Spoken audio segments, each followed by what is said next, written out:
TeamLab Borderless or TeamLab Planets? Tokyo has so many incredible experiences for families, and these two are always on everyone's list. But if you can only choose one and you're traveling with kids, which one is the better choice? We visited both with our little ones, and in this video, we'll break it all down. What we loved, what was challenging, and which one we think is best for families with young kids. Welcome to the Family Life channel. We're an expat family living in Taipei, Taiwan. We spent 10 days in Tokyo with our 6-year-old, 3-year-old, and we're pregnant with a third one. So how do these exhibits work with little kids and a pregnant wife? Let's find out. Let's start with a quick breakdown of what makes these two experiences unique. TeamLab Borderless. It's a free-roaming digital art museum where the artwork moves around you. There's no set path, you can wander and explore at your own pace. Think of it as a choose-your-own-adventure experience. One of the highlights is the NT House, which I'll share more about later. TeamLab Planets is a guided, immersive walkthrough where you could take off your shoes, step into water, and physically interact with the art. Their newest additions were the highlight for the kids, and I'm really excited to share that with you too. They also have an outdoor seating area where you could buy some drinks, or you can try their vegan ramen if you want to get a bite to eat. Here are 2 quick tips for families before you go. Number 1, price shouldn't be a deciding factor. Tickets for both exhibits pretty much cost the same.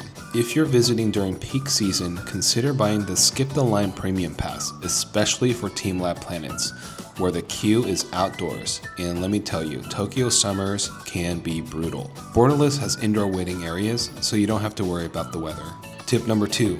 You don't have to rush to get there early. Almost everyone on social media is advising people to go early, but if everyone is following that advice, then it will be crowded anyways. We visited around lunchtime, and it worked great for us. No morning stress, no racing to get out the door, and we had enough time to grab food at 7-Eleven and arrived drama-free.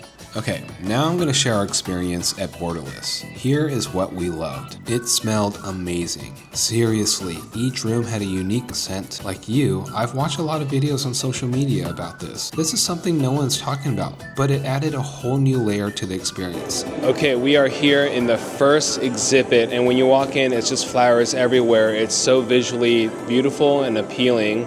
You can't interact with the art here, but it smells amazing. And I think when you come in here and you just take deep breaths, it's so calming, and the smell is not overwhelming, and it's not awful. It's like, smells really good. And every room you go to, the smell changes. And what are the smells? The smells are like floral, so it has to do with like the flowers that you see. And so this is definitely a must-do and experience to take a deep breath and smell the flowers.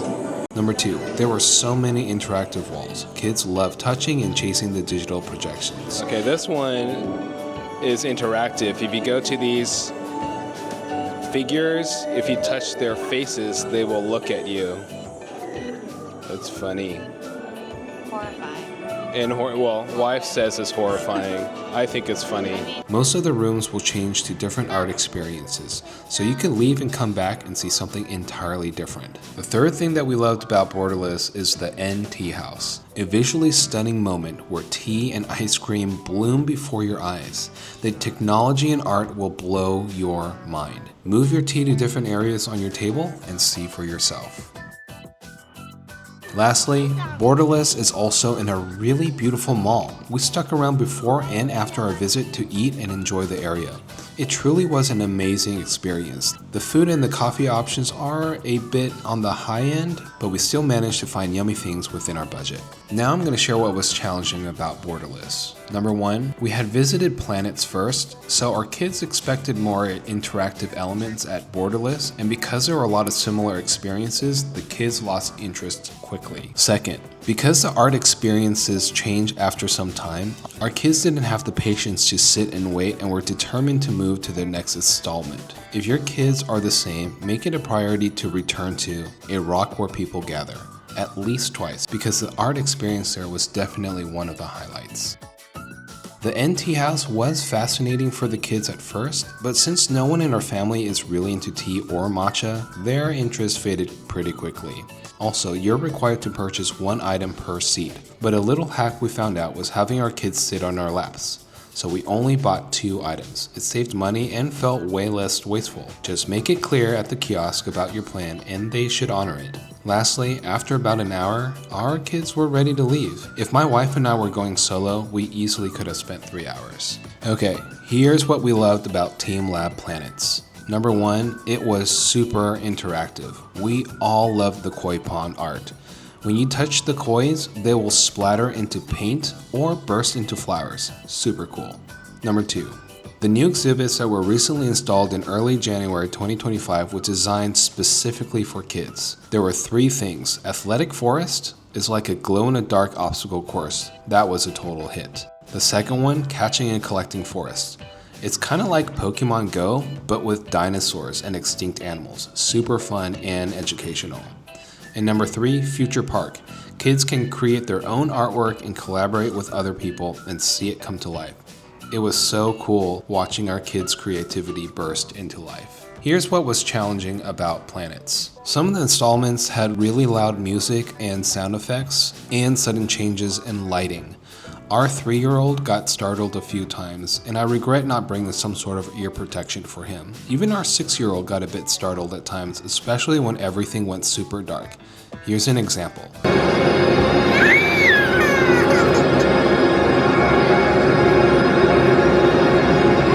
It's a little scary for Simi. The sound is a little weird.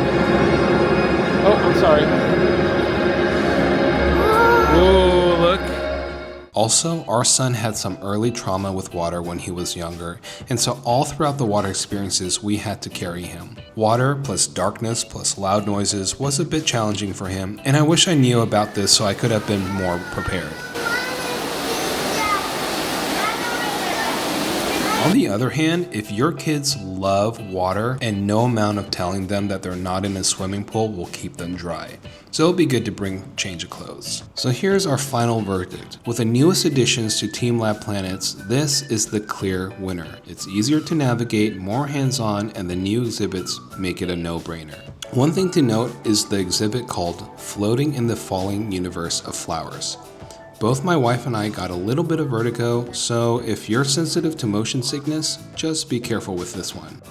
My wife would say that overall, both exhibits were doable while pregnant, though Planets has a few things that my wife didn't feel comfortable doing in the athletics forest. There were also not a lot of chairs or benches to sit and rest, but luckily it's completely normal to sit on the floor. There were also a few installments on Borderless that were closed for renovation. So it might be good to check both websites to see if there are any that are closed, as that might affect your decision. Honestly, if you have time for both, do it. You won't regret it. But if you can only pick one, in our opinion, TeamLab Planets is the better choice for families. Have you been to TeamLab Planets or Borderless with your family? Let us know in the comments. And if you found this video helpful, don't forget to like and subscribe for more family travel tips. If you have any questions too, put it down in the comments. I'll be sure to answer them. See you in the next adventure. Bye.